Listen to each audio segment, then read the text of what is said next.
Today we're going to be talking about the armor changes that have come to Tarkov with the patch 8.6.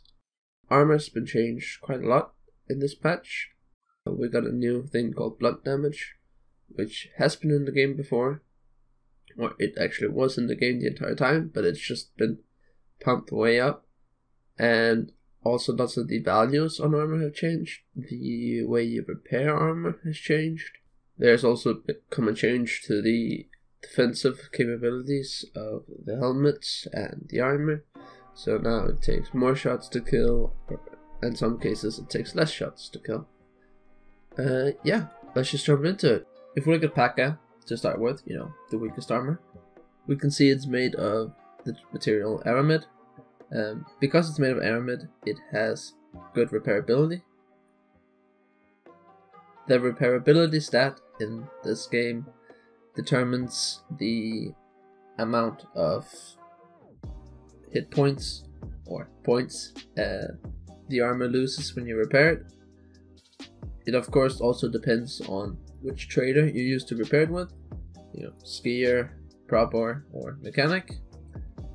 If we look at Gazelle Armor, we can see that Gazelle Armor was made of ceramic, and ceramic, because it's not fragile, but when it breaks, it splinters, so it has a bad repairability compared to MFUN, which is made of aluminum, which has a good repairability. It's easy to fix if it's broken. The last armor we're looking at is Fort Armor. You can see Fort Armor is made of combined materials, and because it's made of combined materials, it has the repairability average. If you look on the repair screen, you can see where you can see the hit points. There's a slider, and we can drag this to determine how much we want to repair. This is helpful if you're looking to have it at a specific number, or if you want to complete So Good from Ragman, one of the tasks in the game, where you need to have Gazelle and Fort at a certain level. Moving on to the helmets. The Colbank is made of aramid, and just like P.A.K.A. and UN, it has a good repairability, but it's weaker. The Untitled helmet, it's also aramid, so it also has good repairability, and the 6B, the most common helmet in the game, is made of aluminum and has good repairability, so you can use this many times, but it won't protect you as well. The Kiver, it's the next one, is made of aramid, surprisingly enough, like compared to how good the Kiver actually is versus the 6B. And the next one is the ZSH helmet, which is one of my favorite, I'd say. I don't wear helmets very much, but it's made of combined materials, just like Fort Armor, and that means it has an average repairability. The next one is the Fast MT. Fast MT is made of combined materials and also has an average repairability, just like the other combined materials. The last helmet we're looking at is the Alton helmet. It's made of a new material called Armor Steel, and Armor Steel is special. It has the best repair rate in the game, very good. Yeah. If we're looking at the face shields, just as you had guessed, they don't have a very good repairability at all. They're made of glass, and I don't know if you've ever tried it, but fixing glass, not easy. So to sum it up, I made this small table to show you the different armors and their material and repairability. There's some stuff I forgot when I was doing the video, some stuff I didn't have available to me, the M2 armor rig and the sphere helmet, and these are included here as well.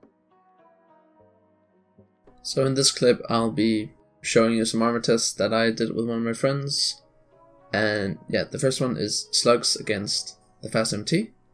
As you can see, the contusion effect that you receive from getting shot in the head is extremely incredible when it's slugs rounds. So what we found from our testing is that the more damage a single pellet or bullet projectile does to the helmet the longer the effect lasts. This is actually incredible in more ways than one, because even a grenade does not give you this much of an effect, or at least this long as an effect.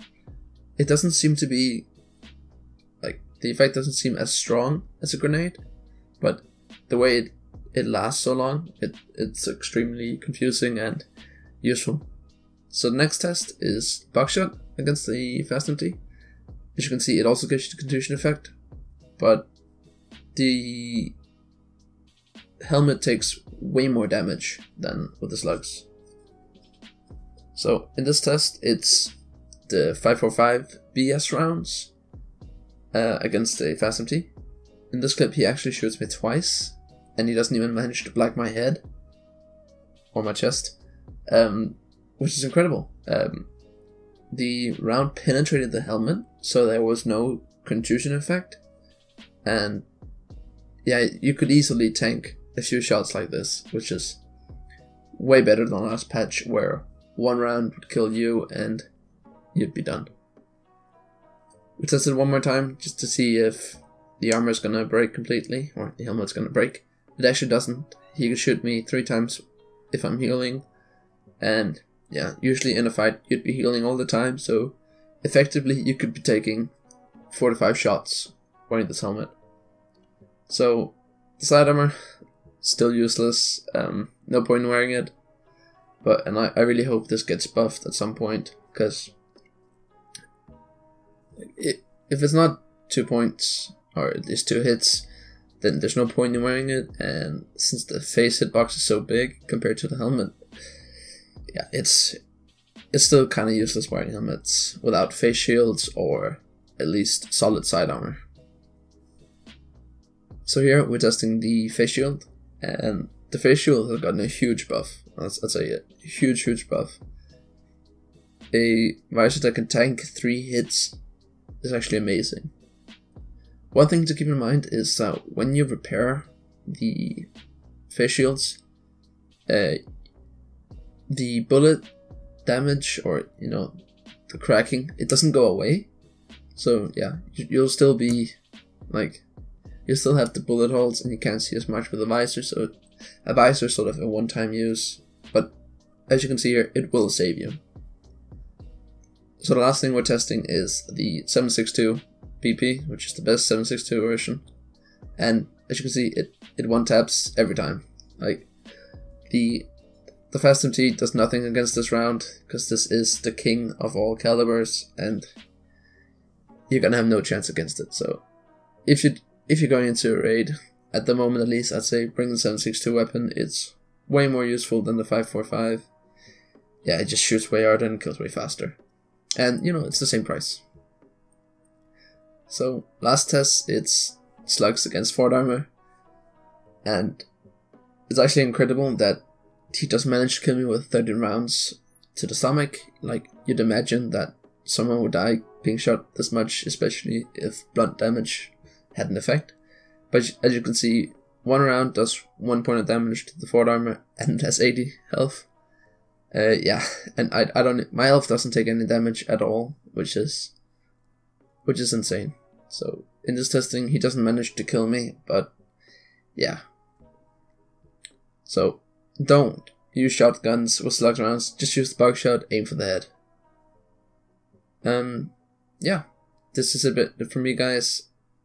Stay safe, and good luck in Tarkov.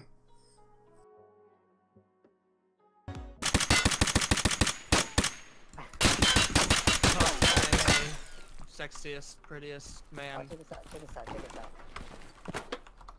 No, lay down. Can't lay down. I'm on top. Oh, okay. No. I'm on this, like right here. On the bed. Yeah, close it. I'm on top of you now. Close it. No, check this out. I'm not pressing anything. I'm not doing anything. Whoa. Yeah, do it. Yeah, close it. No, try to undo it. I can't go. Whoa! Hey! Whoa!